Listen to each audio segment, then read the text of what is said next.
social media platforms. So please feel free to share this with as many people as you possibly can. All right. Good morning. Good morning, Frank. You well? I'm pretty well, thank Yeah. you. Amen. Amen. Someone is wondering, who's this? Who's rich voice? Who's this? Why, thank you for Yeah. the compliment. Yeah. My name is Dennis. I am the head of operations, customer experience, and service sales at Right Command. All right. Yes, and I'm pretty glad to be here, and we've been blessed by rain. Amen.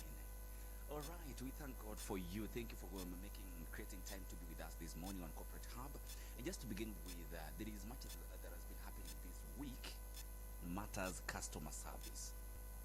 Yeah, sure. It's actually customer service or customer experience week. Mhm. We had the customer service day on 2nd of October. Yes. Which was Monday, Mhm. and we're pushing it through the weekend, through the month. The theme globally for this event is team service, Yes. and locally is driving CX agility. All right. Team service. Team service, Oh, great. And driving? CX agility. CX in this case is customer experience, right? Yes, it's customer experience. We like to make ourselves feel good by calling Okay. things by acronyms. Yes. CIA. Okay. It actually sounds nice. A great CX. title. CX. CX, man. You know, CX gives you some John Wick vibes. All right. So, what is customer service? First things first. What is customer service? Well, that's a really good question, because starting off at the fundamentals, understanding you're about helps you build or on that foundation. So it's basically the process of supporting or resolving customer issues or giving assistance to customers throughout their customer journey. So that's customer service. All right. Alright. So, giving customers an experience. So, the center is the customer, really. So really, from a service perspective, it's more about kind of oiling the wheels of how their purchases or how they're interacting with you. So it's the service you get pre-purchase, during the purchase, and even after. Now, customer experience is a bit different in that it centers around the voice of the customer and how the customer feels and how the customer observes and how the customer experiences the service. And it's quite interesting because you can actually have good customer service and a horrible experience. Oh, Yeah, for Why example, so?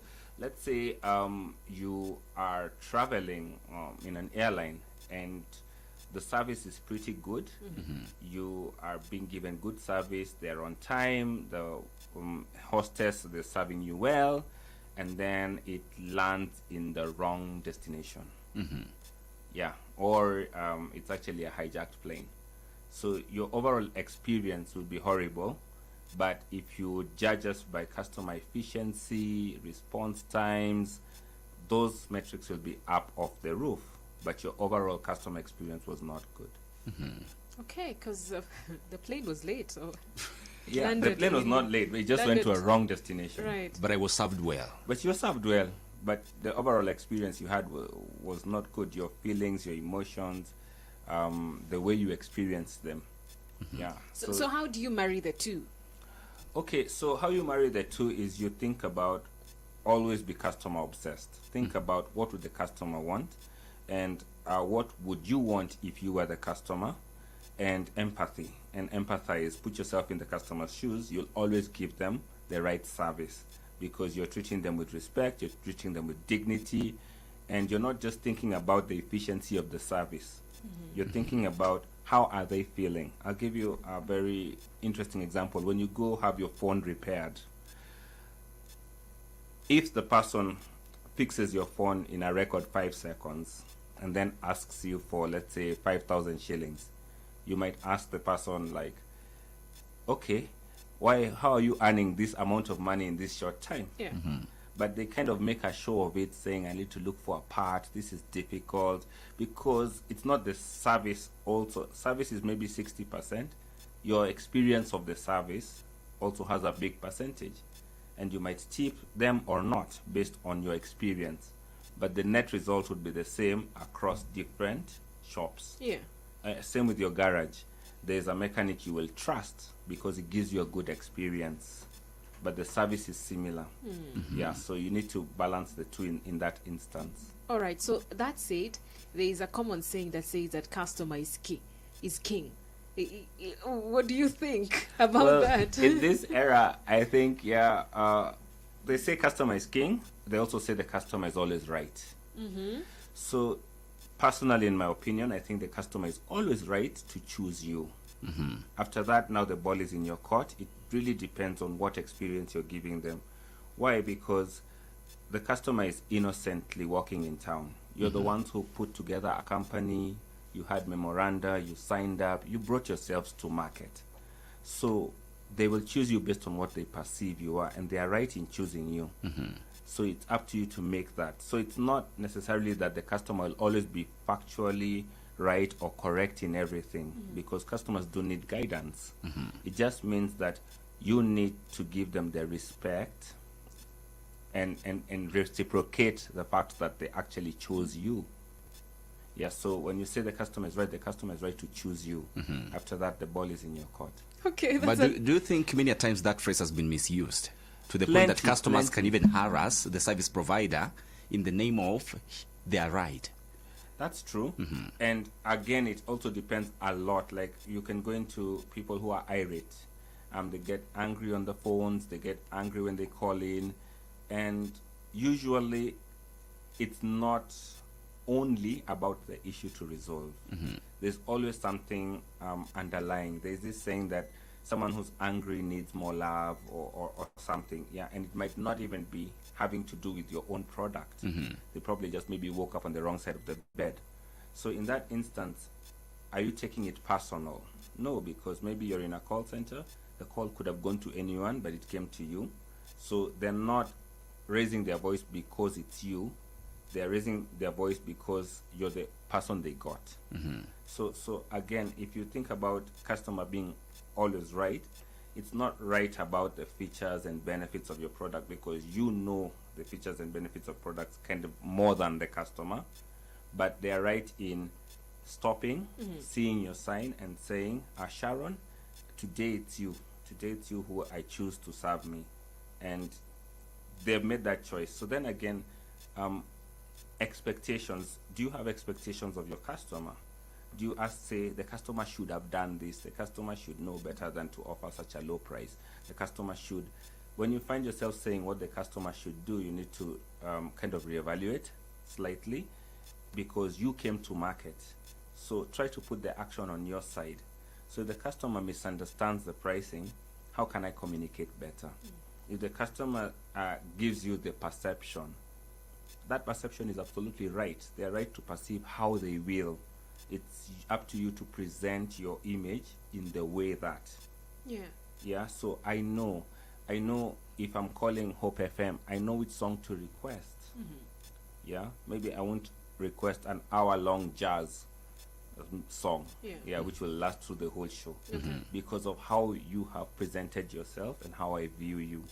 So the customer is right to responding to how you have presented yourself. In that instance, you'd say the customer is right.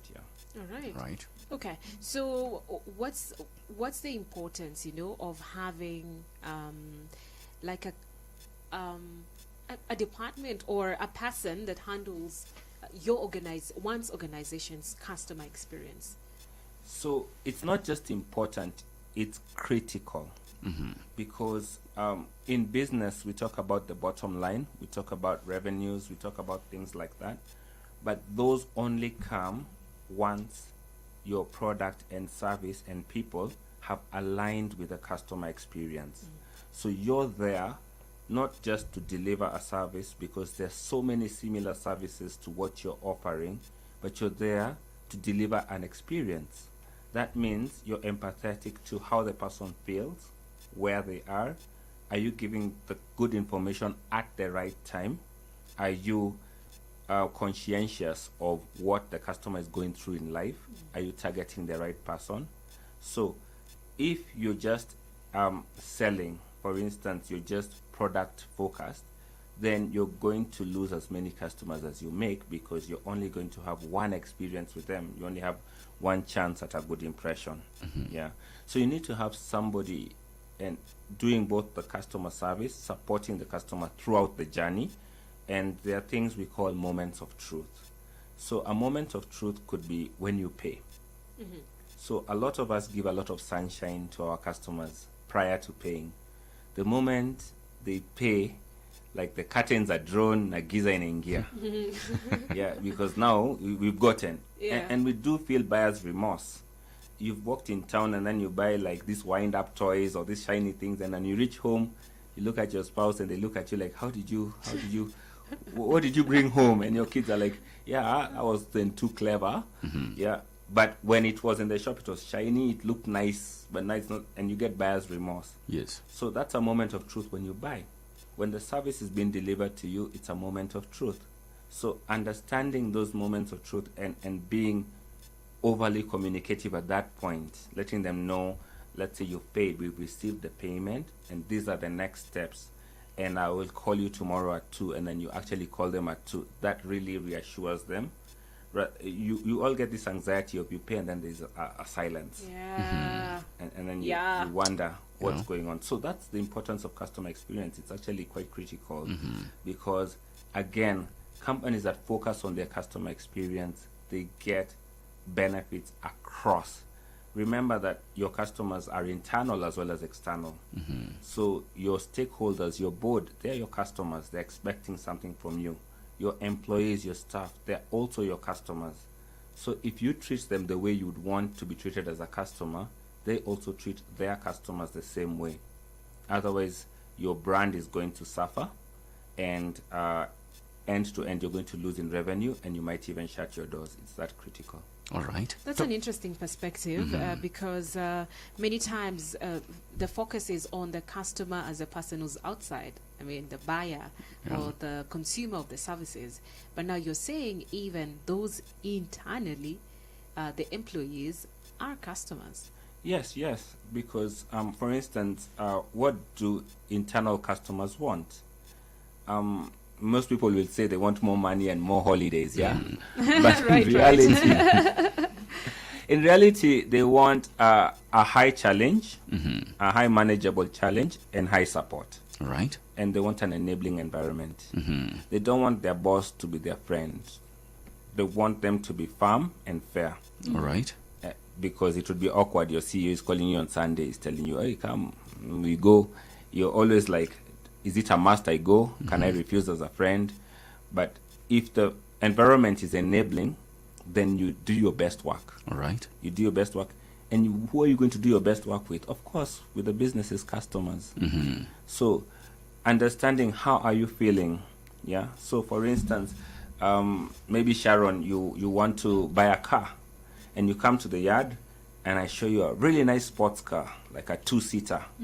And you're like, wow, okay, it's shiny, but I'm not too sure. And the guy says, no, I'll reduce the price. So not too sure. Okay, then what I can do, I'll add in a sound system. I'll paint it the color you want. But maybe you have 7 kids. And you're wondering, am I going to take my kids to town one at a time? Yeah. Right. So what am I going to do? I'll ask, hi, are you in a family way? Do you go to Shago? If you go to Shago, do you want to carry my car back home? Is it a thing you do? Yeah. And I said, yeah, I like to carry food for the kids, and there are 7 kids.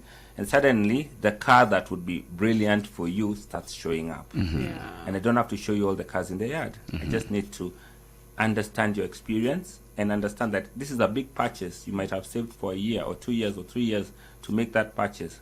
So understanding that feeling and say, I know it's usually a nervous process. This is how I make it easy. We have an office on the side. This guy provides you insurance on the spot. So you don't have to hire another driver to take your car. This is what we'll do to make you, this is the parts. I know that we'll tell you this thing is direct injection, it's a V12. I don't know what that means. Yes. Right. So you walk me through slowly and carefully, and I make the purchase, and I'll recommend you to 10 other people, which So now gets into the metrics. It demands patience. It does demand a lot of patience, but you can do it quite quickly. All right. If you're open when we're communicating.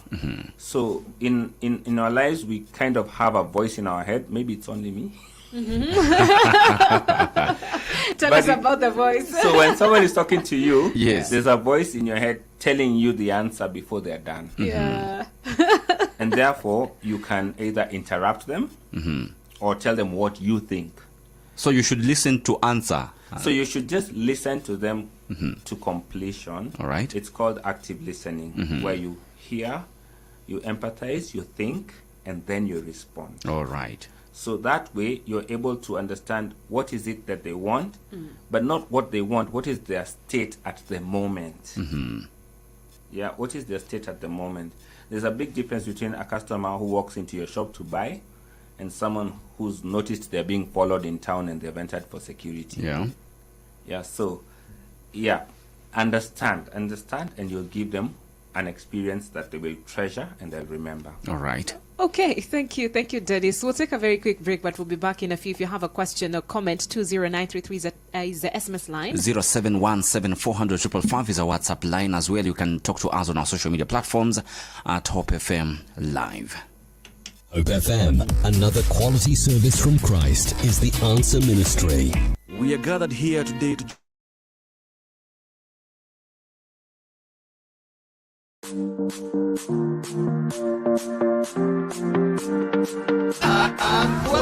The new football season is here, and DSTV has all the action from the EPL, La Liga.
All right, welcome once again. This is Activate on Hope FM, where you listen and live. This morning on Corporate Hub, we have Mr. Dennis Githinji right now, who's helped us unpack and understand what is customer experience and what we need to understand about the whole thing, the whole topic about customer experience.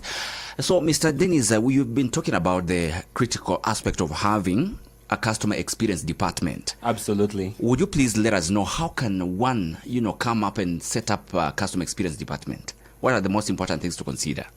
Well, a good place to start is with your customer. Yes. So what typically happens is you need to listen to what is called the voice of the customer. Right. So you need to get feedback from the customer. What are they liking about your service? What are the areas to improve? What are they tolerating about your service? So it's something that it annoys them, Yes. but they still come to you because the value is kind of higher.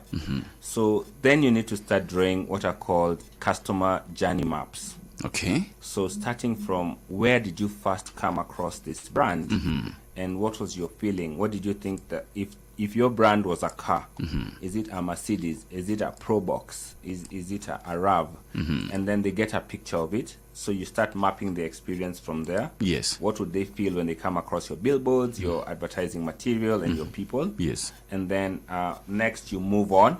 You get into now when they want to make a purchase. What is the customer effort? How much effort are they making to actually receive your service. Yes. Maybe you can compare, provocatively, you can compare buying airtime and getting a passport. Yes. How would you map out that customer effort? And then you go back into the journey again, Yes. still mapping what are their touch points, what are their feelings and observations. And then when the payment period comes, you map out what is the customer journey. Now, again, before you get into the customer journey, you have to know who you're targeting. Yes. So the persona of the person. Am I looking for someone who's got a young family and will be able to take up maybe education insurance or, Yes. or something like that?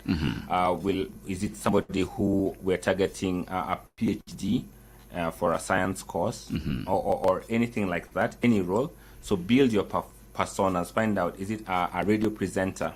Yeah, who probably wakes up at 3 in the morning to start a show at 5. Yes. When am I going to reach them? So if I publish my things maybe at 5 p.m. or 6 p.m., they might not be on the scene. So having that customer journey, when you draw the journey maps, Yes. that's when you can start thinking about who are the right people to deliver the customer journey, who are the right people to support, who are the people who strategize, and the ones who are going to close the loop when Yes. there's a breakdown. Because we are confident that something is going to go wrong Yeah. at some point. All right. It always does. So who's going to close the loop? Yes. Yeah, who's going to close the build the strategy, and then the strategy will be educated to the team. All right. And socialized in that, and then you can start building your department. Of course, you have to map out the metrics. Yes. And the metrics we can talk about. Okay. And now talking about the customer experience field, I want to believe the world is dynamic right now. How can one stay current on the trends and the new things coming into that field? Okay, so this you're talking about the trends. You're talking about where is CX going. Yes. You're talking about things that people are now looking at more and more closely. Yes. And one of the ways to do that actually is to join up with associations. There's the ICX organization in Kenya. Yes. The Institute of Customer Service. There's also the internet. So some of the trends that are working out is how is AI working out in respect to CX. Yes. So nowadays, you're more likely to speak to a bot on the website. And now there's AI for voice, which can replicate your voice. How is that coming into the experience now? Yes. The second thing is omni-channel. Nowadays, you want to talk to your company using WhatsApp. You want to talk to them on social media. You want to send them emails. So how are you able to provide an omni-channel experience such that if I decide to call, the response rates are high. If I decide to go on WhatsApp, response rates are high. So those are some of the things that people are looking to in the future, Yes. the very near future. And to keep yourself updated to the trends is connect with other professionals in the association. Also read up, go online and do that. And then like for ICX Kenya, they have a matrix, which is kind of a series of steps which you go through to get certified. Yes. And that also keeps you current. All right. Yeah. I'm thinking about, sorry to take you back a little bit. When you talked about, speaking to the customer, where do you draw the line, and how much of the info that you're getting from the customer do you actually get to utilize without making the customer feel like, you know what, I said this, but then you brought something different. So how do you balance? Okay, so again, communication is two-way. So it involves active listening as well as now giving out what your offering is, and then keep asking until you get exactly what they want. The second aspect is around data protection, because you need to calculate how much data do you need to deliver your service optimally, but not be overly intrusive to your client. So, for instance, with the Data Protection Act, there are things like the right to be forgotten, which means that at some point we have to purge the records. We don't need to keep maybe your birth certificate to allow you to post on Brighter Monday, for instance. So it's a thin line, but if you are aligned with giving the customer the best service and the best experience, and anything superfluous to that then becomes out of your scope. So narrowing your scope to giving a customized service to an extent, but a standardized service in terms of quality. So that's how you kind of traverse that one. Okay. Yeah. All right. Talk about the customer experience. Officers or experts, what should I call them? The people who are actually doing professionals. You can say professionals, yes. Talk about them, and probably what does one need to get into this field, for example, and how do they navigate the field once there are maybe tips to learn here and there on how to handle. Maybe you can begin with qualifications first of all. Okay, so for instance, just the career path.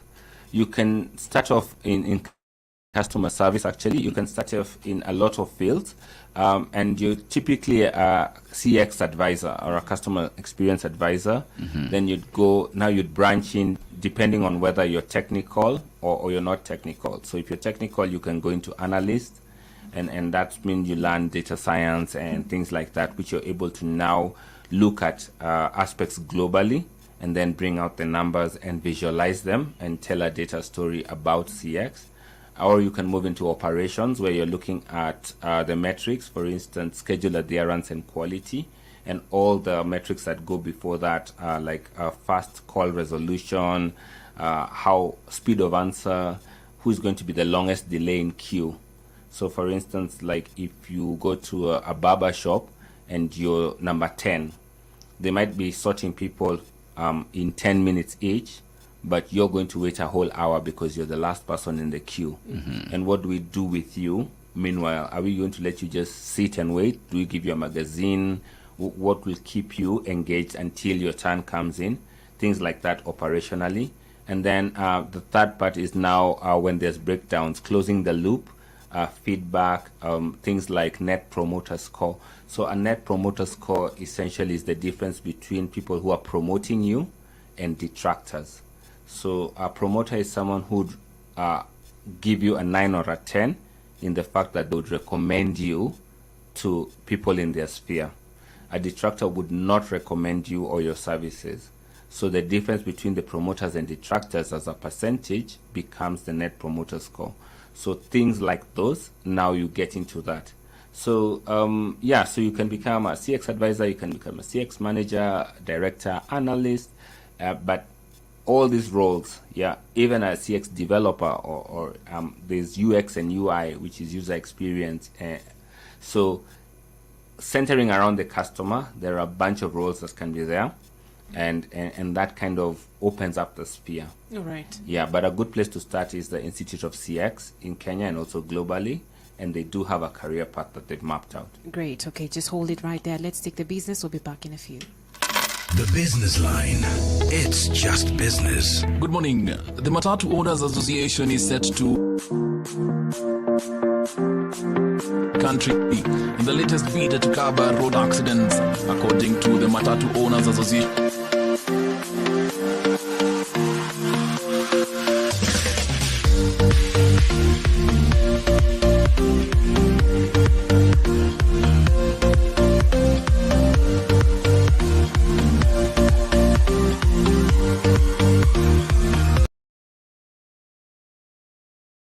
Road accidents. This is according to the 2023 Kenya Demographic Health Survey.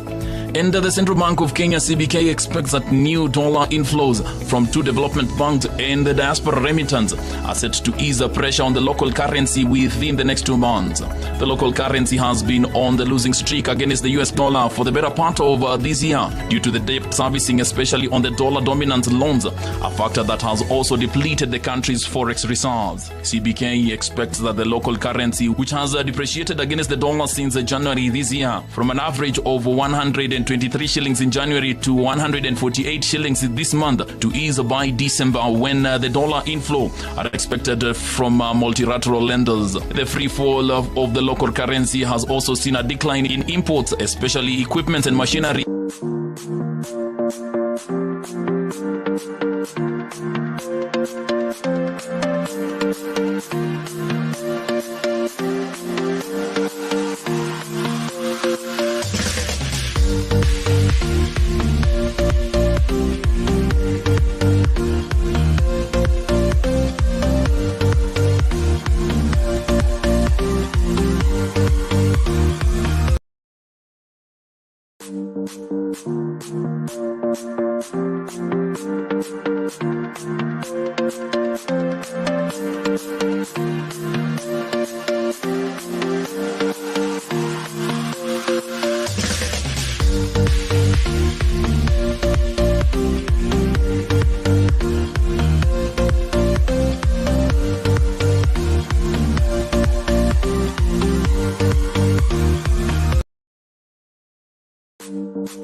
The Corporate Hub on Activate.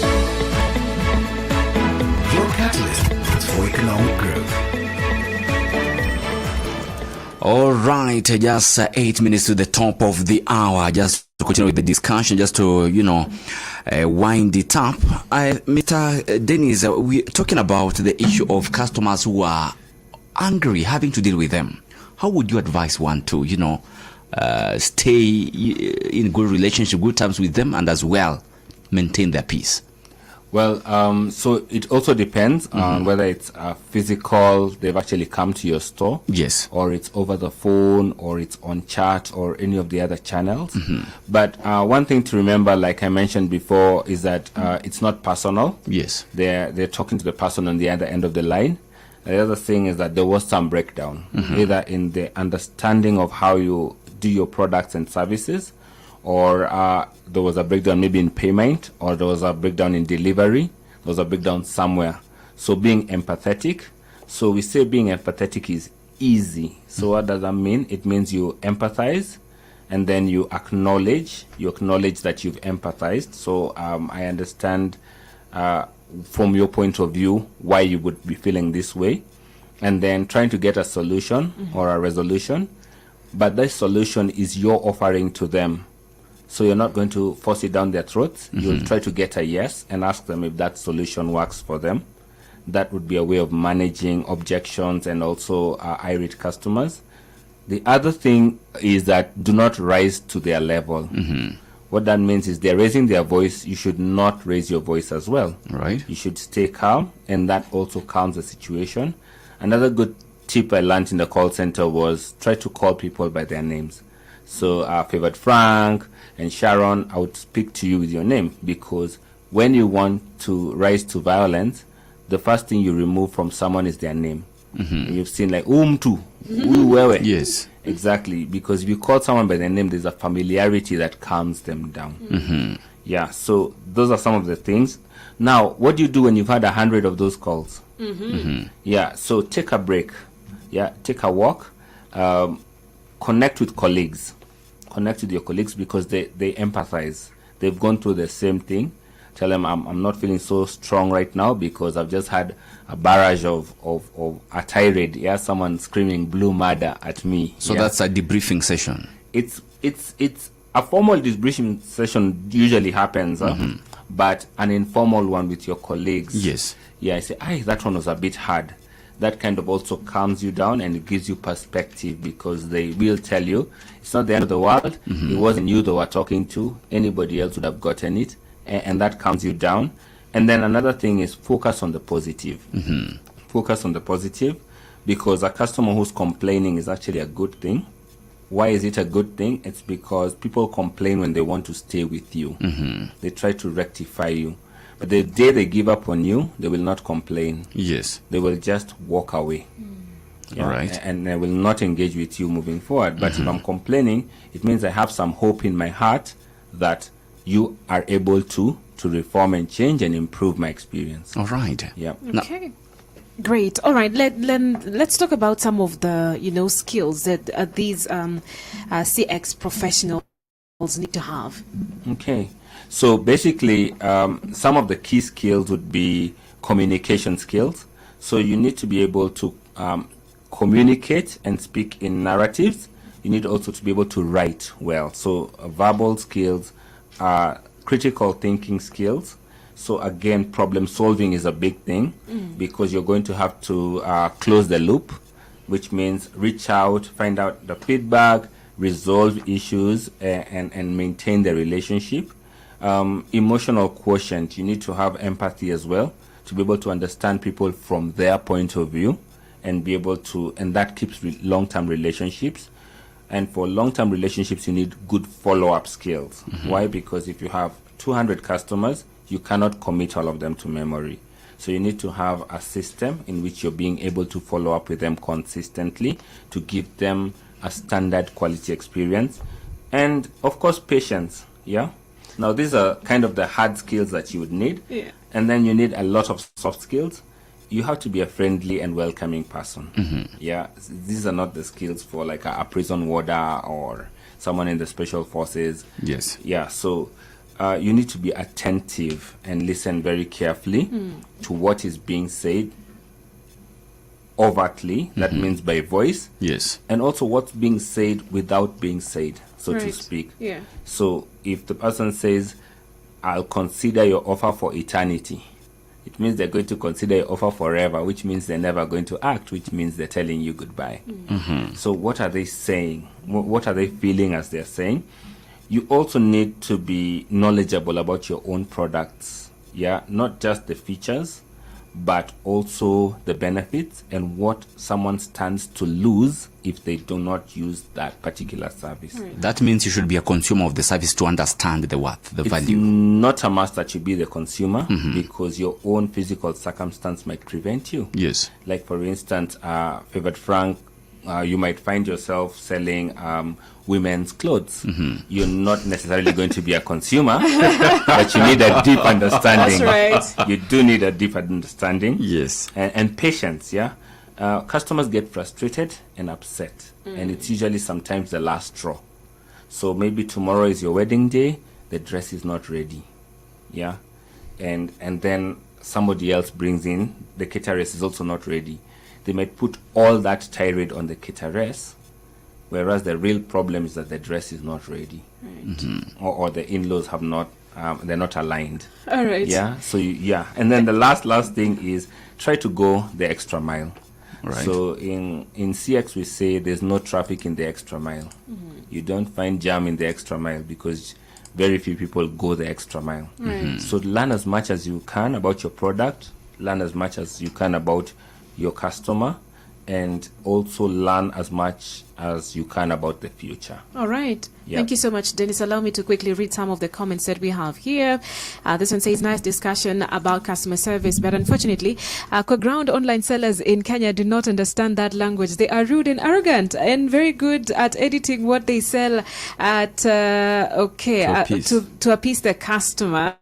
If we had time, Dennis would comment on that, but unfortunately, let me read another one. I am Joseph. I work in a call center, and the session today is awesome. I am learning quite a lot. Happy customer service week to you, my brother, and thank you so much for joining us. Your guest is a real CX expert. Great conversation. This is Brother Eric. Thank you so much for the feedback. Most welcome, Dennis. And your last word, even as we call it a day. So my last words is that within our recruitment space, it is a very competitive space, but if you work on yourself and improve your skills, you are going to show out. So the problems of the world might be external to you, but your own actions are within yourself. I like that. And have faith, Thank you. Thank you so much for coming, and thank you for your time. All right, Frank, our declaration is from? From Psalms 85:12. All right, have yourself a good day. Bye-bye. We will see you tomorrow, tomorrow. same time and same place. And asante sana kwa kuwa rafiki. So we've gotten all your messages, all your contributions, and we appreciate. God bless you. See you tomorrow. FM. It's now 9.